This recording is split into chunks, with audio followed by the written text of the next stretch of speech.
আজকে যে রেসিপিটা নিয়ে এসেছি দুর্দান্ত স্বাদের একটা রেসিপি আর গরমের জন্য একদম উপকারী একটা রেসিপি।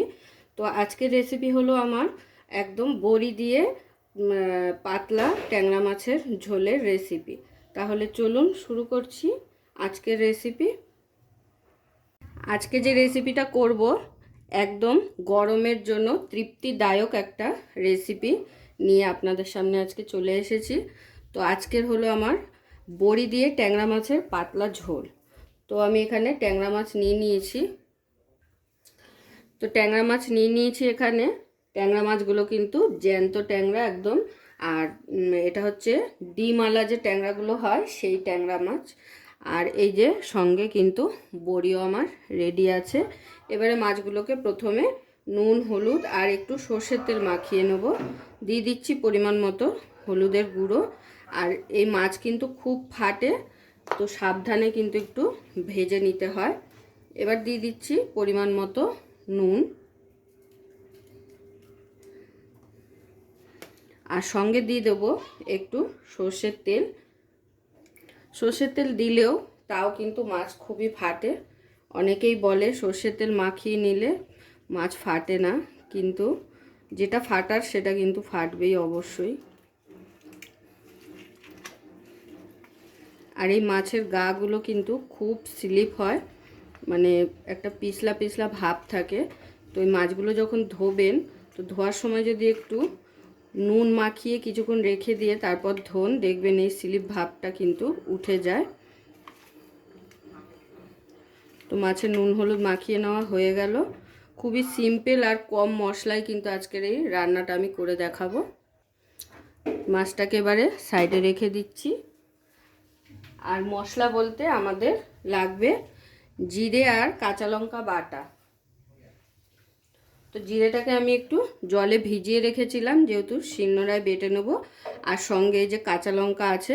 তো চলুন মশলাটা করে নেওয়া যাক। তো মশলাটা বাটতে বাটতে কিন্তু আমি এখানে কড়াই বসিয়ে মাছগুলোকে ভেজে নেব।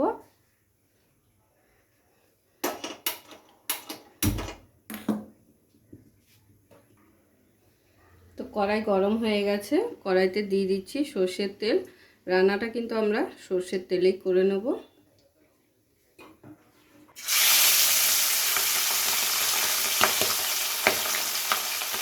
এবারে ঢাকনা চাপা দিয়ে এইভাবে মাছগুলোকে ভেজে নেব।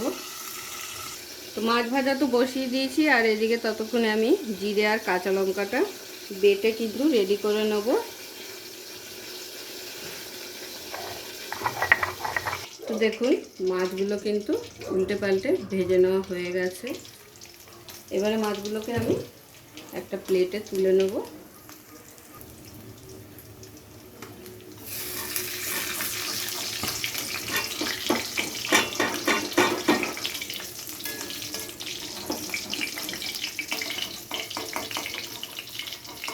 তো মাছ কিন্তু সমস্ত ভেজে নেওয়া হয়ে গেল।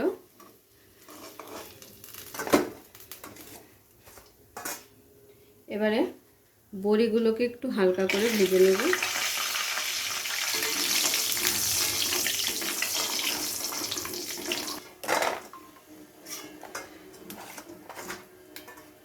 এরপরে আবার একটু সামান্য পরিমাণ তেল অ্যাড করে দিচ্ছি। তো তেলটা গরম হয়ে গেছে, ফোড়নের জন্য দিয়ে দেবো কালো জিরে, আর সঙ্গে দিয়ে দেবো একটা শুকনো লঙ্কা। এবারে যে জিরে আর কাঁচা লঙ্কা পেস্টটা বানিয়েছি সেটা দিয়ে দেবো। তো শুকনো লঙ্কাটা আর কালো জিরেটা একটু নাড়াচাড়া করে নিলাম।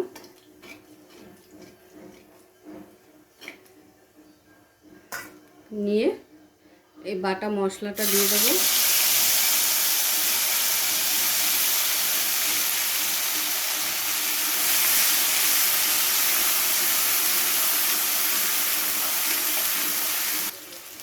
মশলার বাটি ধোয়া একটু জল দিয়ে দিলাম।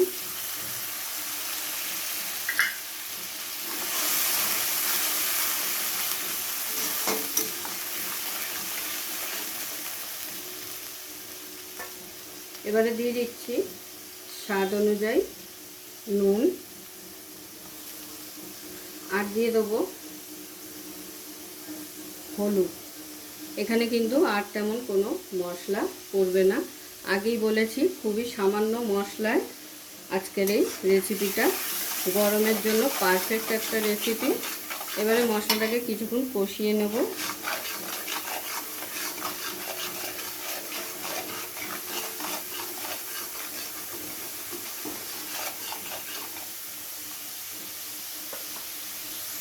তো মশলা থেকে যখন এরকম তেল ছাড়া শুরু করবে বুঝতে পারবেন যে আপনার মশলাটা খুব ভালোভাবে কষিয়ে নেওয়া হয়ে গেছে। তো এবার এখানে দিয়ে দেবো জল।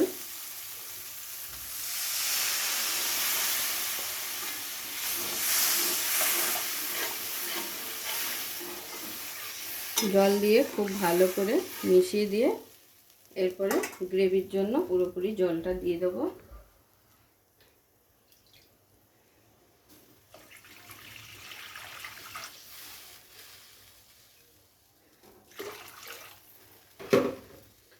যেহেতু পাতলা ঝোল হবে তো মাছের পরিমাণ বুঝেই জলটা দিয়ে দেবেন।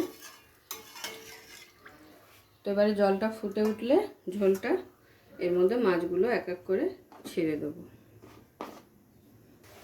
তো দেখুন ঝোলটা কিন্তু খুব সুন্দরভাবে ফুটে উঠেছে। এবারে এক এক করে ঝোলের মধ্যে মাছগুলোকে দিয়ে দেবো।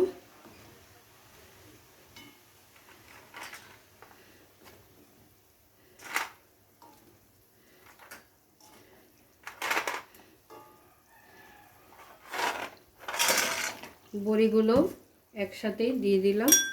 এবারে একটু হালকা করে নেড়ে দেবো।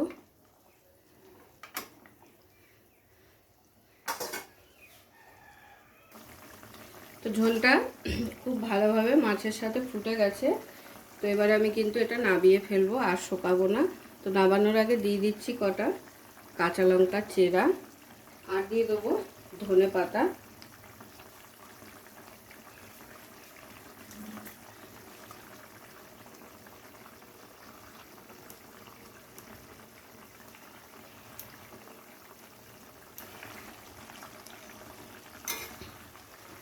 ধনেপাতা আর কাঁচা লঙ্কা দিয়ে এবারে একটু নাড়াচাড়া করে নাবিয়ে ফেলবো। তাহলে আমাদের বড়ি দিয়ে ট্যাংরা মাছের পাতলা ঝোল কিন্তু একদম রেডি। তো দেখতেই পেলেন কত সিম্পল উপকরণে আজকের এই রেসিপিটা আপনাদের করে দেখালাম। গরমের জন্য কিন্তু পারফেক্ট একটা তৃপ্তিদায়ক রেসিপি। গরমে কিন্তু রিচ খাবার খেতে খুব একটা ভালো লাগে না অনেকেরই। তো এরকম হালকা পাতলা ঝোল হলে গরম গরম ভাতের সাথে কিন্তু আর কিছুই প্রয়োজন হয় না। তো গ্যাসটা বন্ধ করে দিলাম। এবারে গরম গরম প্লেটে সার্ভ করে নেব। পুরো ভিডিওটা দেখার জন্য সকলকে অসংখ্য ধন্যবাদ। এরকম আরও নিত্য নতুন ভিডিও দেখার জন্য চ্যানেলটি অবশ্যই সাবস্ক্রাইব করে নেবেন, আর পাশে থাকা বেল আইকনটি প্রেস করে নেবেন নতুন রেসিপির আপডেট পাওয়ার জন্য। তো সবাই ভালো থাকবেন, সুস্থ থাকবেন। আবারও দেখা হচ্ছে আপনাদের সাথে নতুন একটি রেসিপি নিয়ে।